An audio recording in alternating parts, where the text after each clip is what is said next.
Galera, é o seguinte, hoje a gente está aqui, só que dessa vez sem muita firula, para poder conversar sobre o que pode ser um dos jogos mais polêmicos da atualidade, Silent Hill 2 Remake. Eu não podia deixar passar essa oportunidade de conversar mais uma vez com vocês sobre esse jogo, porque caso vocês já tenham percebido aqui no canal, essa é uma franquia muito importante para mim, então sempre vai ter muito espaço para falar dela aqui, afinal de contas ela tem muito conteúdo rico para a gente poder trabalhar, e gráfico é um deles. Inclusive, recentemente a gente fez uma análise da gameplay que foi disponibilizada pela própria Konami acerca do que ele já tem desenvolvido do jogo, e naquela análise eu percebi que vocês fizeram alguns comentários, digamos, inteligentes o suficiente para a gente conseguir isolá-los e trabalhar em cima de toda a franquia em cima deles, não apenas do Silent Hill 2 Remake propriamente dito. Então foi isso que eu fiz, eu selecionei alguns comentários de vocês, isolei, vou dar a minha opinião em cima deles e a gente vai usar esses comentários para poder enriquecer e agregar o que a gente sabe a respeito do jogo e também a respeito da franquia e de toda a narrativa, que na minha opinião é a parte mais importante de Silent Hill. Inclusive o primeiro comentário que a gente tem aqui é o do Gil e ele diz o seguinte: me parece ser um título desenvolvido originalmente para PS4, sensação parecida com a que eu tive quando joguei Perfect Dark Zero, parecia ser um jogo desenvolvido para GameCube ou até mesmo para o Xbox original e simplesmente portaram o projeto para a nova geração da época. Porém, Perfect Dark Zero foi um título de lançamento para o Xbox 360, o que deve ter feito ele ter sido bem aceito naquela época. E bem, esse comentário do Gil ele tem tantas camadas que fazem a gente se aprofundar no que Silent Hill 2 Remake está prometendo pra gente, que eu achei que ele é o pontapé perfeito pra gente começar a comentar aqui a respeito do jogo em si, em cima dos comentários de vocês. Esse comentário ele desencadeia todos os outros e vocês vão entender o porquê. A primeira coisa que a gente precisa entender dentro dessa analogia é que o fato do Perfect Dark Zero parecer um jogo de Xbox original, isso não impediu ele de trazer recursos da nova geração da época para, teoricamente, parecer como um jogo de nova geração da época. Então, por exemplo, as texturas de fato parecem como texturas do Xbox original, mas o jogo tem iluminação dinâmica, com muitas sombras nos cenários, e ele se apropria disso para poder mostrar que ele foi um jogo feito para o Xbox 360, embora a gente saiba que o desenvolvimento dele foi conturbado o suficiente para ele transitar de plataforma para plataforma. Então, o que o Gil disse tem um fundo de verdade, mas a gente precisa lembrar que existem sim recursos do Xbox 360 nesse jogo. E por que eu estou mencionando isso? Porque o Silent Hill 2 Remake ele não foi lançado num período em que o PS5 estava iniciando a vida dele, e a gente precisa manter isso em mente de fato. Só que dentro desse contexto a gente precisa ter duas coisas em mente, até pra gente não se decepcionar com o que o jogo vai proporcionar pra gente.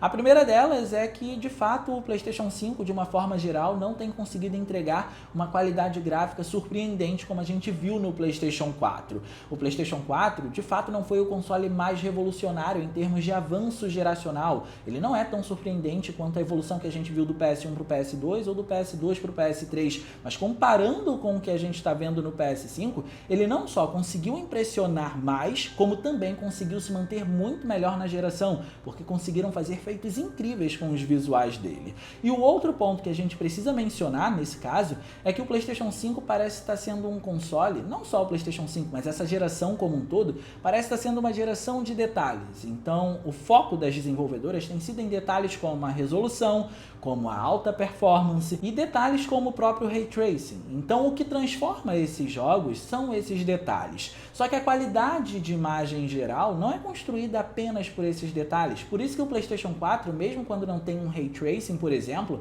quando ele consegue trabalhar bem o suficiente as texturas dos ambientes, a qualidade dos materiais e o modelo dos personagens, ele consegue entregar uma experiência satisfatória até mesmo dentro de um padrão de PlayStation 5. E por isso o PlayStation 5 tem tanta dificuldade em mostrar um salto substancial quando a gente compara com o PlayStation 4, porque ele é muito focado nos detalhes. Essa geração tem sido muito focada nos detalhes. E eu tô falando isso tudo porque algo que acontece até mesmo comigo é que a gente acaba enfatizando tantos problemas que a gente acaba não reparando que às vezes o jogo conseguiu trazer esses detalhes que transformam ele dentro da geração do PlayStation 5.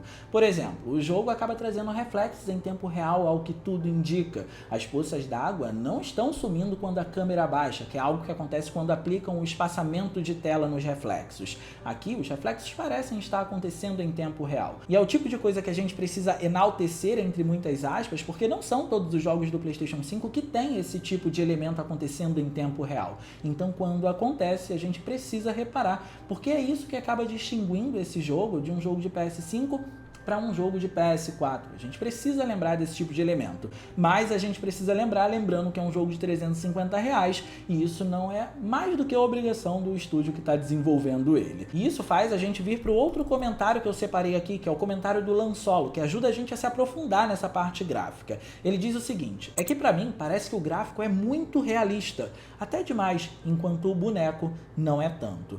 Eu acho que eu vou usar esse comentário aqui para a gente situar uma regra básica aqui no canal. Quando um personagem é extremamente bem feito, todo o resto no jogo tem 99% de chance de ser também. E eu digo isso porque o personagem é o tipo de elemento mais difícil de ser feito dentro de um jogo. E isso é dito por diversos desenvolvedores. E acontece porque trazer uma figura humana, representar uma figura humana dentro de um ambiente em 3D não é a tarefa mais fácil, porque são muitas camadas, no sentido literal, para serem trabalhadas. Dependendo da complexidade do personagem, a gente precisa considerar camada de poro, camada de pele, camada de sujeira, e isso tudo são muitas camadas que precisam ser inseridas, além do fato do trabalho de expressão facial, cabelo. Todos esses elementos precisam ser considerados quando a gente pensa num personagem de cunho realista dentro de um ambiente em 3D. Então acaba de fato sendo algo extremamente difícil. E aqui, como a gente vê algo que acaba destoando um pouco, a expectativa tende a ser um pouco mais baixa. Alguns pontos realmente podem não impressionar tanto nos ambientes ou algo do gênero. Só que o que Silent Hill 2 mostrou foi justamente um caso contrário. Os ambientes estão muito bonitos de fato. A gente consegue ver todo o trabalho de textura, todo o trabalho de representação de materiais, que são os pontos fortes da Unreal Engine como um todo, desde quando ela se entende por motor gráfico, que estão muito bem feitos por aqui. Só que os modelos de personagens têm muitos altos e baixos. Eu acho que esse pensamento do Lansolo é completamente compreensível, porque um dos elementos que não está bem feito, até mesmo no personagem principal, que do ponto de vista gráfico é o melhor que a gente encontrou nessa gameplay, é a movimentação. E embora a movimentação não seja um aspecto visual, ainda assim ela faz parte da composição do realismo dos personagens. Até porque, galera, mesmo com a limitação do PlayStation 2, porque sim, Silent Hill 2, mesmo trazendo alguns elementos gráficos bem interessantes, na época nunca foi um primor gráfico dentro da plataforma, ainda assim a humanização dos personagens era algo muito valorizada. E hoje em dia a gente tem fatores gráficos, fatores visuais que conseguem trazer o realismo para poder aumentar essa imersão na humanização deles. Então por que não trazer? Existe potencial para isso. É nesse tipo de coisa que a gente precisa se focar. Então o jogo realmente tem cenários muito bonitos, mas os personagens precisam ter melhorias. Não todos, mas alguns, como é o caso da própria Angela. Isso precisa sair desses altos e baixos e se manter num padrão estável. Que nos leva para o comentário do Gara. Eu selecionei o comentário do Gara porque ele vai me ajudar a explicar para vocês de onde eu tiro as minhas informações para poder repassá-las para vocês. Isso pode ajudar as pessoas que estão chegando agora no canal ou até mesmo as pessoas que não me seguem em rede social. Bom, o Gara diz o seguinte: cara, tu estuda ou é formado na área de modelagem? Só pode. É incrível como a gente percebe tudo o que foi dito no vídeo, mas não sabemos explicar. Falou tudo o que faz a gente ter estranheza ao assistir a gameplay. Um misto de tá muito bom, como é o caso dos cenários que a gente comentou anteriormente, e tá muito estranho, como é o caso dos modelos dos personagens e também do modelo dos inimigos, que é algo que a gente mencionou na nossa análise da gameplay. Muito bom o vídeo. Então, Gara, muito obrigado pelo reconhecimento e também pelo elogio. Basicamente, eu sou formado em jornalismo, eu não sou formado em nenhuma dessas áreas que você mencionou. Eu sou formado em jornalismo e o jornalismo basicamente me ajuda a ter uma noção ou a ter uma facilidade de estudo ou de onde ir para poder chegar até as informações que eu quero. Então, fica tudo um pouco mais claro para mim por conta do jornalismo. É algo que eu aprendi no curso de jornalismo e foi a procurar por informações. Dito isso, eu estudo usando a apostila de Unity, que é um motor gráfico, estudo usando a apostila da Unreal Engine 5, Unreal Engine 4, já dei uma pincelada na Unreal Engine 3 também, enfim. Então, basicamente, é tudo lento e eu complemento e confirmo essas informações usando principalmente os artigos e os vídeos da Digital Foundry. Então, por exemplo, no momento em que eu menciono nessa análise e na análise anterior que a gente fez de Silent Hill 2 Remake, que o jogo está usando o Lumen para poder trazer a iluminação global dele, eu não tirei essa informação do nada. Eu percebi, e quando eu fui ver o vídeo da Digital Foundry, eles também perceberam a mesma coisa. Isso me ajuda a ter um álibi, porque ali a gente tem pessoas de fato formadas e preparadas para poder fazer essas análises técnicas. O meu trabalho aqui é um trabalho muito mais jornalístico e eu uso a minha experiência e o meu estudo para poder repassar para vocês. E quando eu repasso, eu vou confirmar a veracidade dessa informação de alguma forma. Normalmente, eu uso o canal da Digital Foundry para poder fazer isso. Então, nunca são vozes vindas da minha cabeça. Isso precisa ficar muito claro para vocês que acompanham aqui veementemente. O Diego, inclusive, não fez um comentário muito diferente, mas ele trouxe um detalhe bem legal. Ele diz: cara, seu trabalho é sensacional, parabéns. Obrigado, Diego, obrigado por acompanhar. Tem muita coisa refinada nessa build apresentada e outras que daria para melhorarem pela frente. Boto fé que entregarão um bom jogo. Eu acho que eles vão entregar um bom jogo em primeiro lugar, porque parece que a Bloober, ela tem realmente muito apreço pela franquia Silent Hill. Em segundo lugar, eu acho que eles vão entregar um bom jogo, independentemente de gráficos ou não, porque eles conseguem criar uma boa narrativa. Pelo menos eu joguei The Medium e eu fiquei fascinado com o que eles construíram em The Medium. Pra mim, aquele jogo é fantástico, só que ele é um jogo focado em narrativa. E Silent Hill 2, ele é muito baseado em narrativa também. Então eu acredito que pelo menos dessa perspectiva, eles vão conseguir entregar um bom resultado. Só que o Diego mencionou a questão das builds, né? E uma coisa que a gente tem reparado nesses trailers, principalmente, é que a Bloober tem usado diferentes builds, antigas e novas, para poder montar os trailers dela. Então isso acaba criando essa sensação de inconsistência, como personagens muito bem feitos em umas partes e em outras partes não tão bem feitos assim. Então isso é algo que me chamou a atenção e foi bom o Diego ter mencionado isso no comentário que eu precisava comentar com vocês. Já o Nathan, ele fez um comentário que é algo que eu gosto de fazer muito nos meus roteiros. Ele começa com a parte técnica e correlaciona essa parte técnica com a narrativa do jogo. Ele diz assim: é necessário uma luz e sombras mais duras e menos difusas dentro do hospital. Isso dá mais o sentimento de claustrofobia. Para quem não sabe, o Silent Hill 2 original, e quando você chega no hospital, ele te dá um sentimento claustrofóbico de fato. É tudo muito apertado, muito escuro. É como se algo estivesse te oprimindo, mas você não sabe necessariamente o que é. No Silent Hill 2 Remake, quando você entra no hospital, a sensação é diferente. E aí eu pergunto, e se a ideia for exatamente não causar um sentimento claustrofóbico nesse remake? Pelo menos não no primeiro momento.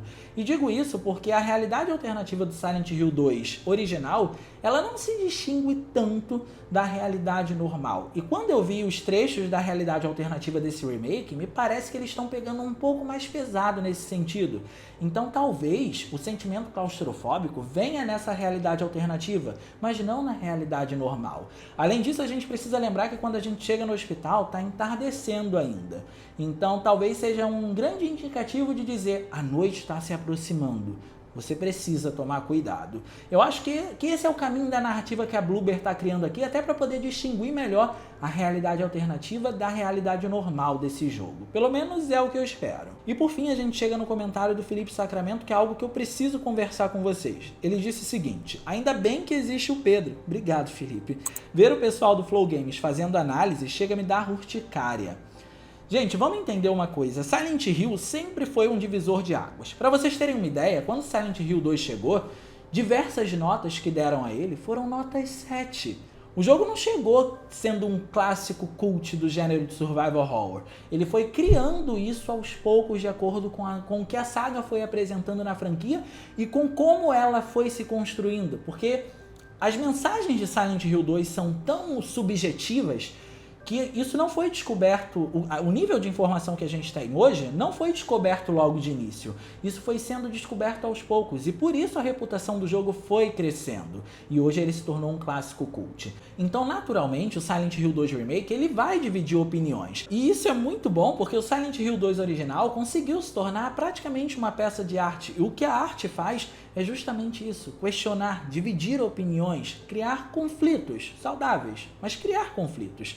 Então, Então, naturalmente, isso já era uma coisa previsível. Além do mais, quando a gente pega um jogo tão aclamado para poder ser refeito, naturalmente isso vai criar um certo distúrbio dentro da comunidade, porque a gente está pegando um sentimento que a gente criou na época certa, com o hardware certo, com a limitação certa, para tentar ser recriado nos tempos atuais.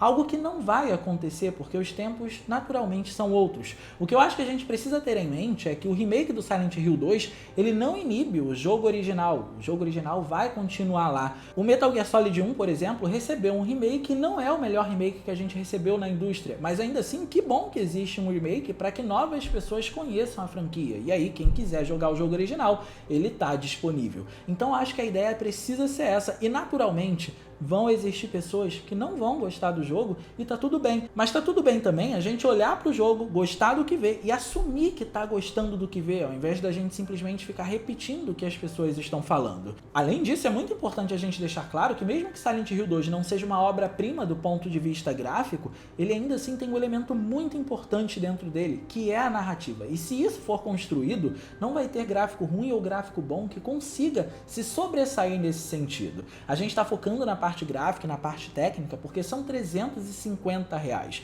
Mas Silent Hill 2 é muito mais do que isso. E eu espero que vocês mantenham isso em mente e também priorizem a opinião de vocês de verdade. Cada um tem a sua. Tá tudo bem não gostar do jogo, mas também tá tudo bem gostar do que viu. Eu, particularmente, gostei da maior parte do que eles apresentaram. Falta polimento, mas o jogo não tá essa desgraça toda que estão pintando na internet, na minha opinião. Mas deixa aí no campo dos comentários qual é a sua. E no mais, eu vou ficando por aqui. Um grande abraço e a gente vai se ver na próxima.